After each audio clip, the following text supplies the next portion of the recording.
that mothers are the culture keepers, and when they know the harm and the risk they're putting their girls into with practicing this harmful practice, will help stopping female genital mutilation. Of course, this is another design. Of course, as we said, it also causes bacterial infection. It causes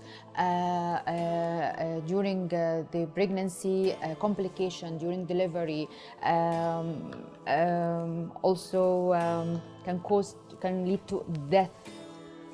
Majority of girls who in countries also has no antibiotics available, has no doctors, medical care available, they end up dying.